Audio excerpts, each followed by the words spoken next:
Everybody knows that I've been golfing my whole life. I love golf. I'm not that great a golfer, but I'm good enough to have fun. I started golfing when I was 17 years old, so that's 62 years ago or so. And I've never had a hole-in-one. I was golfing with my boys one time up at Cedar Hills, and we got to the 11th hole, which is an uphill par 3, and it's only 90 yards. As my young son Paul stood up there to hit, he said, "Wait a minute, I don't have the right club. Dad, let me borrow your pitching wedge." So I gave him my pitching wedge, and what does he do?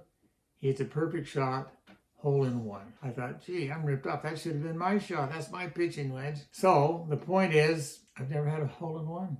I'm the kind of guy that deserves it. I'm the one that's been golfing for 62 years.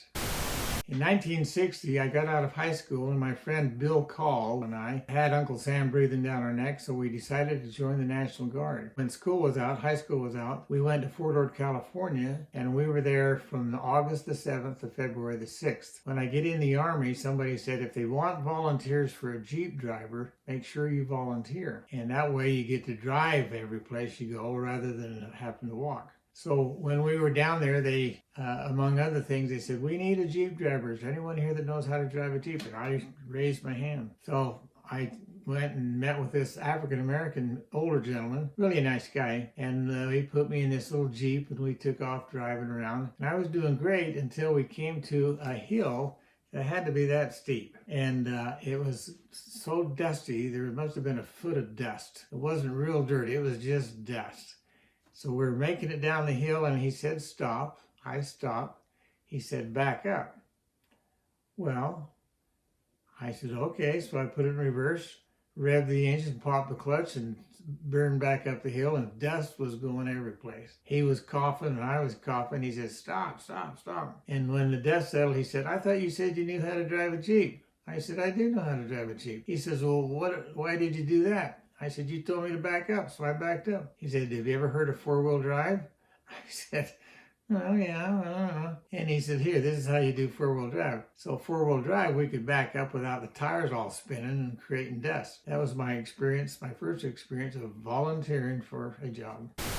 One of the great blessings and the privileges that children have in the LDS Church is to attend primary. And so when I was a child, we used to get, primary was held on Tuesday afternoon. So as soon as school was out, me and my buddies would jump on our bike, leave East Mill Creek Elementary as fast as we could go, ride down the Evergreen Avenue to the old white church on the corner there, the East Mill Creek 3rd Ward, slam on our brakes, put a great big skid mark in front of the church, throw our bikes in the bushes, and run into primary. And so I graduated from primary from the East Mill Creek 2nd Ward on April 11th, 1954. This is my certificate, just to prove that I was a diligent little primary person and enjoyed every minute of it.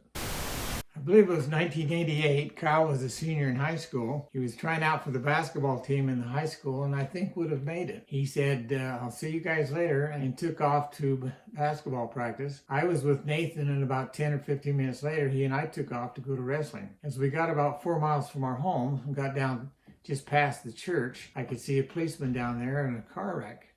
When we got a little closer, we realized, oh my gosh, that's Kyle. He was hit in a head-on collision by a drunk by the name of Jimmy Wines, a real loser. I hurried and pulled over and parked, and Nate and I jumped out of the car. Kyle was laying on the seat, kind of dazed. He said he was fine, but he was really dazed and kind of knocked out. A lady had stopped. She had opened the door on the right side and was holding Kyle's head. And as I got there and identified who I was, she said, I saw the whole thing. I saw the whole thing. I'll testify, I'll testify. Jimmy Wines was drunk, was coming down the road, and just turned left as Kyle was coming through, and just turned right in front of Kyle. He had a little pickup that we had just purchased, and it totaled his pickup. The windshield was knocked out and was laying on the road in front of the car, which I stepped on as I ran around to the driver's side, and I'm assuming that he hit that with his head. The ambulance came, took him to the hospital. We didn't have cell phones in those days, but I did have a phone in my pickup, so I called Carolyn. She and Shannon jumped in the car and rushed down. I said, just meet us at the hospital. So we went to the hospital. I don't remember if Kyle spent the night in the hospital, but his leg was buggered up, and he's got scars on his knee today to prove it. And I remember when we left,